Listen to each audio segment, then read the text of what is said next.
রাসূলুল্লাহ সাল্লাল্লাহু আলাইহি ওয়াসাল্লাম এর প্রিয়তমা স্ত্রীদের মধ্যে একজন ছিলেন হযরত হাফসা রাদিয়াল্লাহু তাআলা আনহা। তিনি ছিলেন অত্যন্ত সুন্দরী ও বুদ্ধিমতী নারী এবং হযরত ওমর রাদিয়াল্লাহু তাআলা আনহু এর স্নেহধন্য কন্যা।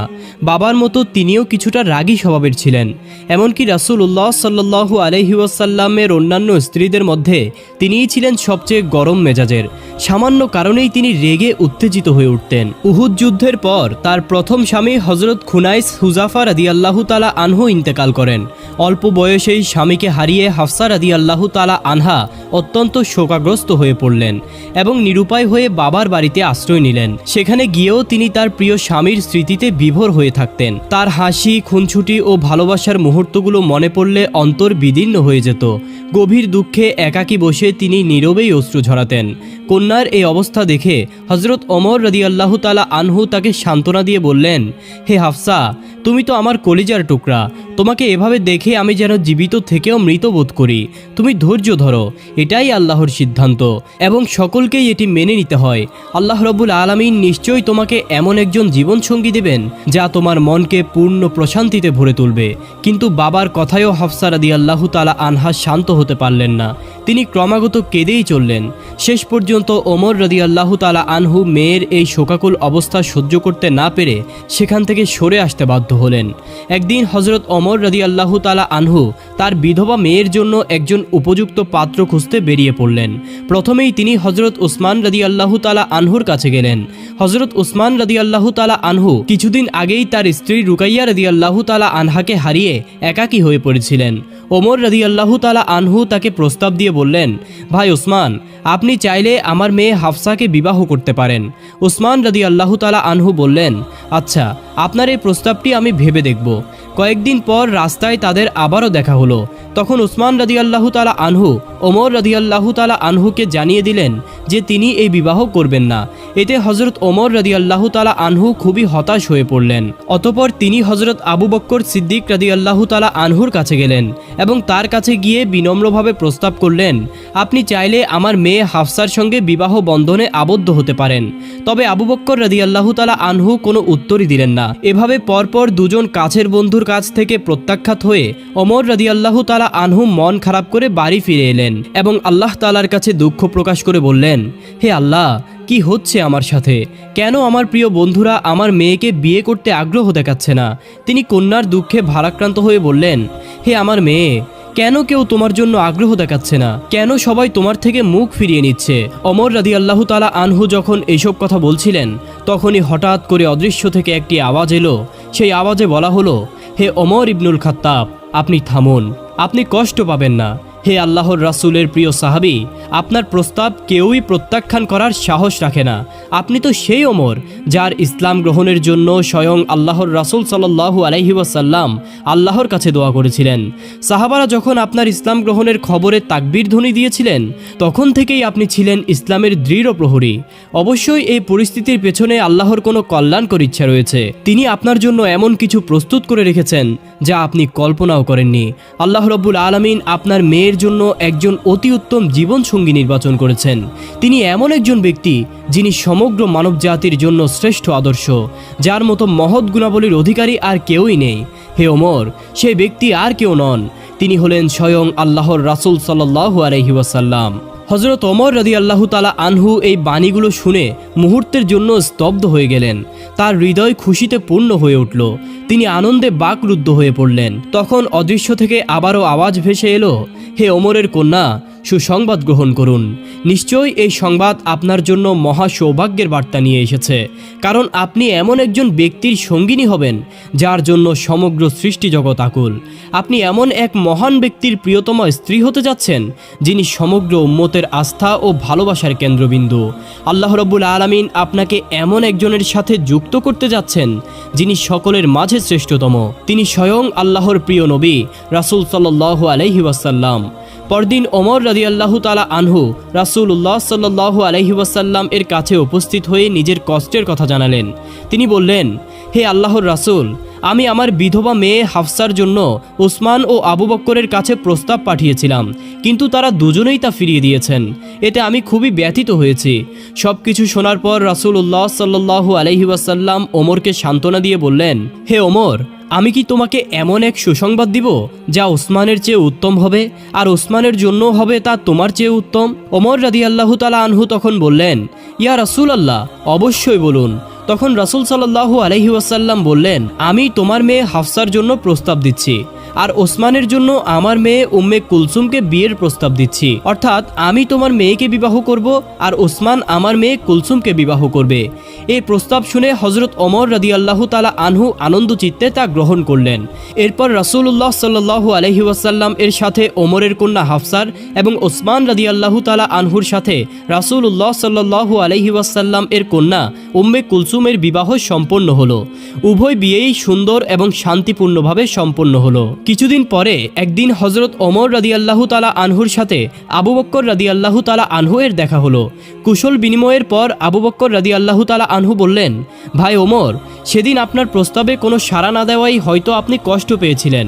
ওমর রাদিয়াল্লাহু তাআলা আনহু বললেন, হ্যাঁ, সত্যি বলতে সেদিন আমি আপনার নীরবতায় খুবই ব্যথিত হয়েছিলাম। তখন আবু বক্কর রাদিয়াল্লাহু তাআলা আনহু বললেন, হে ওমর, সেদিন আমার নীরবতার পেছনে কোনো ব্যক্তিগত কারণ ছিল না। আসলে আমি একদিন আল্লাহর রাসূল সাল্লাল্লাহু আলাইহি ওয়াসাল্লামকে হাফসার বিয়ের প্রসঙ্গে আলোচনা করতে শুনেছিলাম। রাসূলুল্লাহ সাল্লাল্লাহু আলাইহি ওয়াসাল্লাম যদি হাফসাকে বিয়ে না করতেন তবে আমি অবশ্যই তাকে বিয়ে করতাম, কিন্তু বিষয়টি তখন আপনার কাছে বলা সমীচীন মনে করিনি। এদিকে হযরত হাফসা রাদিয়াল্লাহু তাআলা আনহা নবী করিম সাল্লাল্লাহু আলাইহি ওয়াসাল্লাম এর ঘরে সুখে শান্তিতে সংসার করতে লাগলেন, কিন্তু তার রাগী স্বভাবের কারণে মাঝে মধ্যেই কিছু অসুবিধা তৈরি হতো। ছোটখাটো বিষয়েও তিনি উত্তেজিত হয়ে উঠতেন।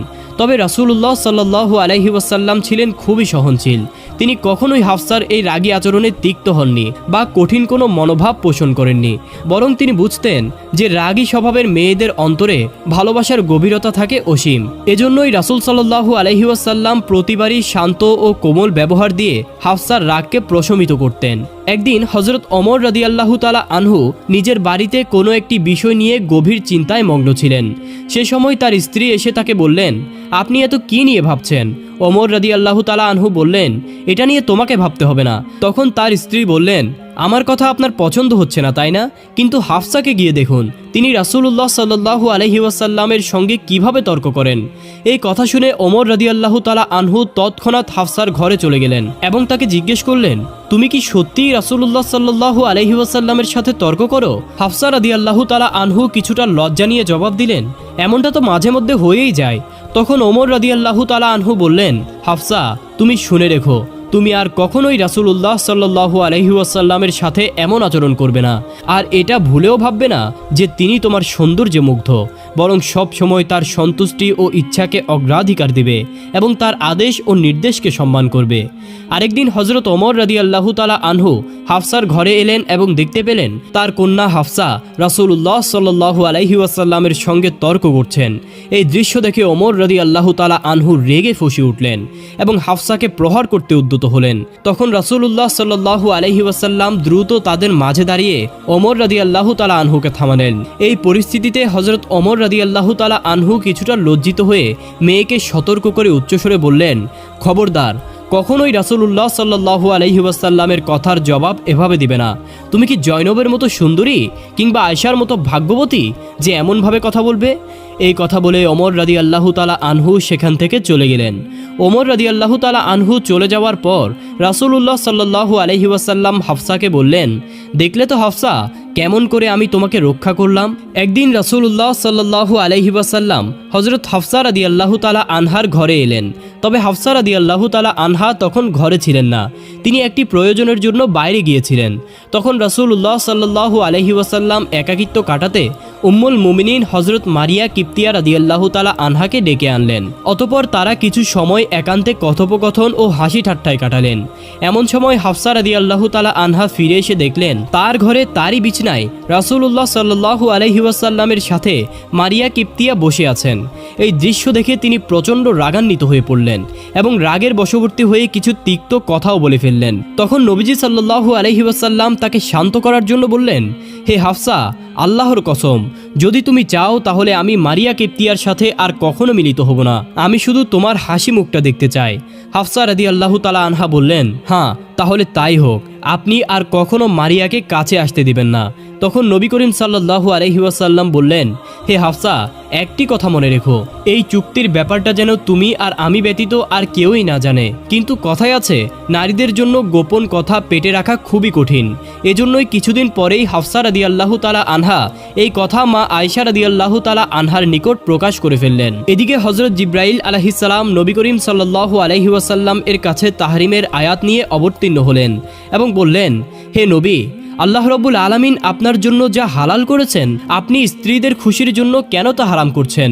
আল্লাহ তাআলা আপনার এই কসম থেকে অব্যাহতি প্রদান করেছেন এবং আপনার ত্রুটি ক্ষমা করে দিয়েছেন, কেননা তিনি ক্ষমাশীল এবং পরম দয়ালু। এবং আল্লাহ তাআলা কসম থেকে মুক্তি লাভের উপায়ও নির্ধারণ করে দিয়েছেন। যে বিষয়টি আপনার স্ত্রী হাফসাকে আপনি গোপন রাখতে বলেছিলেন, সেটা তিনি গোপন রাখতে পারেননি, তিনি তা প্রকাশ করে দিয়েছেন। ওহী নাজিল হওয়ার পরে নবী করিম সাল্লাল্লাহু আলাইহি ওয়াসাল্লাম হযরত হাফসা রাদিয়াল্লাহু তাআলা আনহার কাছে গেলেন এবং বললেন, আমি তোমাকে একটি সামান্য বিষয় গোপন রাখতে বলেছিলাম, কিন্তু তুমি স্ত্রী হিসেবে সেটাও গোপন রাখতে পারোনি। আমি তোমার কাছে এমনটা আশা করিনি। হাফসা রাদিয়াল্লাহু তাআলা আনহা বিস্মিত হয়ে বললেন, এই কথা আপনাকে কে জানিয়েছে? রাসূলুল্লাহ সাল্লাল্লাহু আলাইহি ওয়াসাল্লাম বললেন, যিনি সব কিছু জানেন, যিনি সকল কিছু সম্পর্কে জ্ঞাত, তিনিই আমাকে জানিয়েছেন। যদি তুমি এবং আয়েশা আল্লাহর কাছে তওবা করো, তবে সেটাই হবে তোমাদের জন্য কল্যাণকর, কেননা তোমাদের অন্তর নবীর ইচ্ছার বিপরীত দিকে ঝুঁকেছে। আর যদি নবীর বিরুদ্ধে একে অপরকে সমর্থন দাও, তবে জেনে রেখো, নবীর বন্ধু স্বয়ং আল্লাহ, জিবরাইল আলাইহিস সালাম এবং সৎকর্মশীল মুমিনগণ এবং ফেরেশতারাও তার সাহায্যকারী। এরপর রাসূলুল্লাহ সাল্লাল্লাহু আলাইহি ওয়াসাল্লাম কসমের কাফারা আদায় করলেন এবং হযরত মারিয়া কিপ্তিয়া রাদিয়াল্লাহু তাআলা আনহার সাথে পূর্বের সম্পর্ক পুনরুত্থাপন করলেন। একদিন আসরের নামাজের পরে নবী করিম সাল্লাল্লাহু আলাইহি ওয়াসাল্লাম হযরত জয়নব রাদিয়াল্লাহু তাআলা আনহার ঘরে একটু বেশি সময় অবস্থান করলেন। মা আয়েশা রাদিয়াল্লাহু তাআলা আনহা লক্ষ্য করলেন যে নবীজি আজ অনেক বেশি দেরি করছেন। বিষয়টি তিনি সহজভাবে নিতে পারলেন না এবং তিনি খানিকটা ঈর্ষান্বিত হয়ে উঠলেন। অতঃপর তিনি কারণ জানার জন্য একজন গুপ্তচরকে পাঠালেন। কিছুক্ষণ পর সেই গুপ্তচর এসে তাকে জানালো, কোনো এক মহিলা হাদিয়া হিসেবে কিছু মধু জয়নবের কাছে পাঠিয়েছিলেন, আর জয়নব এই মধু নবীজিকে পান করতে দিয়েছেন, তাই তিনি সেখানে কিছুটা সময় কাটিয়েছিলেন। এই খবর পেয়ে মা আয়েশা রাদিয়াল্লাহু তাআলা আনহার মনে একটি পরিকল্পনা এলো। তিনি হযরত হাফসা রাদিয়াল্লাহু তাআলা আনহার সাথে বিষয়টি নিয়ে আলোচনা করলেন।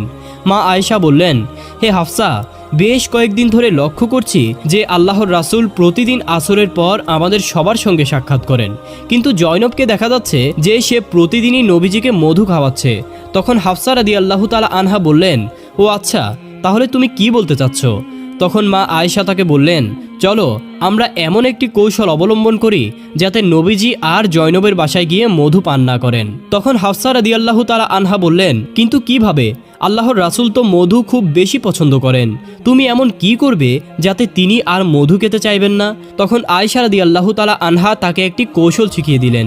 তিনি বললেন, যখন নবী করিম সাল্লাল্লাহু আলাইহি ওয়াসাল্লাম তোমার কাছে আসবেন, তুমি বলবে আপনার মুখ থেকে তো মাগাফিরের গন্ধ আসছে। এই একটি কথাই যথেষ্ট হবে, তোমাকে আর কিছুই করতে হবে না। পরদিন নবী করিম সাল্লাল্লাহু আলাইহি ওয়াসাল্লাম জয়নব রাদিয়াল্লাহু তাআলা আনহার ঘরে মধু পান করে সাফিয়া রাদিয়াল্লাহু তাআলা আনহার ঘরে উপস্থিত হলেন। আসলে মা আয়েশা রাদিয়াল্লাহু তাআলা আনহা সাফিয়াকেও ওই একই কথা বলে রেখেছিলেন, যার ফলে সাফিয়াও নবীজির অপেক্ষায় ছিলেন। নবীজিকে দেখে সাফিয়া বললেন, ইয়া রাসূলুল্লাহ, আপনি কি মাগাফির খেয়েছেন? আমি কেমন যেন মাগাফিরের গন্ধ পাচ্ছি। রাসূলুল্লাহ সাল্লাল্লাহু আলাইহি ওয়াসাল্লাম বললেন, না, আমি তো মাগাফির খাইনি, তবে জয়নবের কাছ থেকে একটু মধু পান করেছিলাম, কিন্তু তার গন্ধ তো এমন হবার কথা নয়। আচ্ছা ঠিক আছে, আমি বিষয়টি দেখছি। এরপর নবী করিম সাল্লাল্লাহু আলাইহি ওয়াসাল্লাম হাফসা রাদিয়াল্লাহু তাআলা আনহার কাছে গেলেন। তিনিও নাক ছিটকে বললেন, ইয়া রাসূলুল্লাহ, আপনি কোথায় থেকে কি খেয়ে এসেছেন? আপনার মুখে মাগাফিরের গন্ধ কেন? আসলে মাগাফির এক ধরনের নেশা জাতীয় ফল ছিল, তাই নবীজির মনে হলো হয়তো তিনি মাগাফির ফুলের মধু পান করেছেন। তখন তিনি বললেন, আমার জন্য এখন থেকে মধু পান নিষিদ্ধ, আমি আর কখনো মধু পান করব না। এরপর নবী করিম সাল্লাল্লাহু আলাইহি ওয়াসাল্লাম হাফসাকে বললেন, আমার জন্য মধু পান নিষিদ্ধ করার বিষয়টি তুমি কারো কাছে প্রকাশ করবে না, কারণ জয়নব এই কথা জানলে প্রচণ্ড কষ্ট পাবেন। তবে হাফসা রাদিয়াল্লাহু তাআলা আনহা এই নির্দেশ মানতে পারেননি এবং তিনি আয়েশা রাদিয়াল্লাহু তাআলা আনহার কাছে তা প্রকাশ করে দিলেন। তখন আল্লাহ তাআলা জিব্রাইল আলাইহিস সালামের মাধ্যমে তাহরিমের আয়াত নাজিল করে নবীজিকে পুরো ঘটনাটি জানিয়ে দিলেন। এই ঘটনায় হাফসার আচরণে নবী করিম সাল্লাল্লাহু আলাইহি ওয়াসাল্লাম গভীরভাবে আঘাত পেলেন এবং এর জেরে তিনি হাফসাকে এক তালাক দিয়ে দিলেন। তালাকের সংবাদে হাফসা রাদিয়াল্লাহু তাআলা আনহা দুঃখে ভারাক্রান্ত হয়ে মাটিতে বসে পড়লেন। তিনি কি করবেন তা তিনি বুঝতে পারছিলেন না। অন্যদিকে যখন হযরত ওমর রাদিয়াল্লাহু তাআলা আনহু তার মেয়ের তালাকের খবর পেলেন, তখনই তিনি শোকাহত হয়ে বললেন, হায়, ওমরের বংশে এমনটি ঘটল। আল্লাহ কি ওমর ও তার মেয়ের পরিণতির কথা ভাবলেন না? এরপর ওমর রাদিয়াল্লাহু তাআলা আনহা তৎক্ষণাৎ মেয়ের বাড়িতে চলে আসলেন। হাফসার মলিন চেহারা দেখে তিনি কিছুক্ষণ তার পাশে নীরবে বসে থাকলেন। কন্যাকে তিনি কিভাবে সান্ত্বনা দিবেন তা তিনি বুঝে উঠতে পারছিলেন না। অবশেষে তিনি মেয়েকে আশ্বাস দিয়ে বললেন, শোনো হাফসা, যদি আল্লাহ পাক রব্বুল আলামিন আমাদের বংশের জন্য কল্যাণ নির্ধারণ করে থাকেন, তবে আল্লাহর রাসূল সাল্লাল্লাহু আলাইহি ওয়াসাল্লাম তোমাকে চূড়ান্তভাবে তালাক দিবেন না। ওমর রাদিয়াল্লাহু তাআলা আনহার এই কথায় হাফসার মন কিছুটা শান্ত হলো আর তিনি আবার আশার আলো খুঁজে পেলেন। এদিকে আল্লাহর ফেরেশতা জিব্রাইল আলাইহিস সালাম নবী করিম সাল্লাল্লাহু আলাইহি ওয়াসাল্লামের কাছে এসে বললেন, হে আল্লাহর রাসূল, আপনি হাফসাকে তালাক দিবেন না। যদিও তিনি একটু রাগী স্বভাবের, তবে তিনি অত্যন্ত নেককার একজন নারী। তিনি অধিক রোজা পালন করেন এবং রাত জেগে আল্লাহর ইবাদত করেন। এমনকি জান্নাতেও তিনি আপনার সঙ্গিনী হবেন। এই সুপারিশে সাড়া দিয়ে নবী করিম সাল্লাল্লাহু আলাইহি ওয়াসাল্লাম আবারও হাফসাকে স্ত্রী হিসেবে গ্রহণ করলেন। কতই না ভাগ্যবতী ছিলেন হাফসা রাদিয়াল্লাহু তাআলা আনহা, যিনি এমন এক সম্মান পেলেন যে স্বয়ং আল্লাহর নির্দেশে জিব্রাইল আলাইহিস সালাম তার জন্য দুনিয়াতে এসে সুপারিশ করেছিলেন। একদিন হযরত হাফসা রাদিয়াল্লাহু তাআলা আনহা ও নবীজির অন্যান্য স্ত্রীগণ একত্র হয়ে নবীজির কাছে আবেদন জানালেন, হে আল্লাহর রাসূল, আল্লাহ তাআলা এখন আপনাকে গনিমতের মাল দিয়েছেন, সুতরাং আমাদের খোরপোশ কিছুটা বাড়িয়ে দিন। নবী করিম সাল্লাল্লাহু আলাইহি ওয়াসাল্লাম তাদের এই অনুরোধ শুনে খুবই ব্যথিত হলেন, কারণ তিনি কল্পনাও করতে পারেননি যে তার স্ত্রীরা বিলাসী জীবনযাপন করতে চাইবে।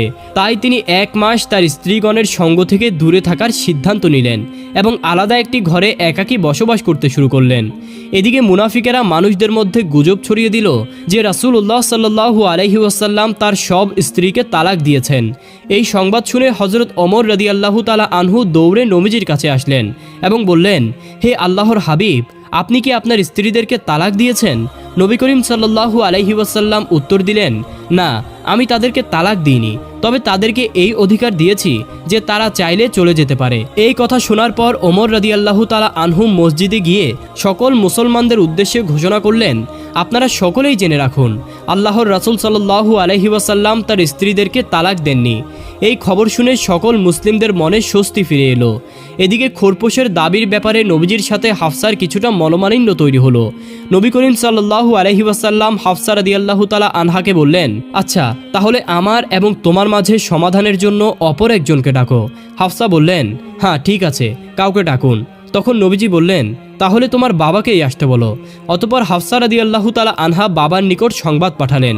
এই সংবাদ পেয়ে ওমর রাদিয়াল্লাহু তাআলা আনহু দ্রুত সেখানে পৌঁছালেন। নবী করিম সাল্লাল্লাহু আলাইহি ওয়াসাল্লাম বললেন, হাফসা, তোমার যা বলার আছে তোমার বাবাকে বলো। হাফসা রাগান্বিত হয়ে জবাব দিলেন, হে আল্লাহর রাসূল, আপনিই বলুন, আপনি তো সব সময় সত্য বলেন। এই কথা শুনে ওমর রাদিয়াল্লাহু তাআলা আনহু তীব্র ক্রোধে মেয়েকে একটি চোর বসিয়ে দিলেন। নবী করিম সাল্লাল্লাহু আলাইহি ওয়াসাল্লাম তাকে শান্ত করে বললেন, ওমর, যথেষ্ট হয়েছে, এবার থামো। তবে ওমরের রাগ এত সহজে কম ছিল না। তিনি মেয়েকে বললেন, ওরে আল্লাহর শত্রু, নবীজি সর্বদাই সত্য বলেন। ওই সত্তার কসম যিনি তাকে সত্য নবী হিসেবে প্রেরণ করেছেন। রাসূলুল্লাহ সাল্লাল্লাহু আলাইহি ওয়াসাল্লাম না থাকলে আজ আমি তোমাকে মেরেই ফেলতাম। এরপর হাফসা সহ নবীজির সকল স্ত্রী নবী করিম সাল্লাল্লাহু আলাইহি ওয়াসাল্লামের কাছে এসে বিনম্রভাবে ক্ষমা প্রার্থনা করলেন। তাদের কেউই নবীজিকে ছেড়ে যেতে ইচ্ছুক ছিলেন না। তাদের আন্তরিক অনুতাপ ও ভালোবাসা দেখে নবী করিম সাল্লাল্লাহু আলাইহি ওয়াসাল্লাম স্নেহ ভরে তাদের ক্ষমা করে দিলেন এবং সবাইকে পুনরায় আপন করে নিলেন। একবার রাসূলুল্লাহ সাল্লাল্লাহু আলাইহি ওয়াসাল্লাম উম্মুল মুমিনিন হযরত সাফিয়া রাদিয়াল্লাহু তাআলা আনহার ঘরে প্রবেশ করে দেখলেন তিনি অঝরে কাঁদছেন। নবীজি তাকে জিজ্ঞেস করলেন, হে সাফিয়া, তুমি কাঁদছো কেন? সাফিয়া বললেন, ইয়া রাসূলুল্লাহ, হাফসা আমাকে ইহুদির মেয়ে বলে গালি দিয়েছে। এই কথা শুনে নবী করিম সাল্লাল্লাহু আলাইহি ওয়াসাল্লাম হাফসাকে ডেকে বললেন, হে হাফসা, তুমি আল্লাহকে ভয় করো। তারপর সাফিয়ার দিকে ফিরে নবীজি তাকে আশ্বস্ত করে বললেন, তুমি তো নবী হারুনের বংশধর, তিনিই তোমার পূর্বপিতা। নবী মুসা আলাইহিস সালাম তোমার পিতৃব্য, আর তুমি একজন নবীর স্ত্রী। এবার বলো তো হাফসা তোমার চেয়ে কিভাবে শ্রেষ্ঠ? এই কথায় সাফিয়া রাদিয়াল্লাহু তাআলা আনহা খুশি হয়ে গেলেন। যাই হোক, উম্মতের এই জননী হযরত হাফসা রাদিয়াল্লাহু তাআলা আনহা মুসলিমদের অনেক সংকটময় সময়ে গুরুত্বপূর্ণ পরামর্শ দিয়ে সহায়তা করেছিলেন। অবশেষে ৪৫ হিজরির শাবান মাসে ৬৩ বছর বয়সে তিনি দুনিয়ার মায়া ত্যাগ করে চিরতরে আল্লাহর সান্নিধ্যে চলে গেলেন।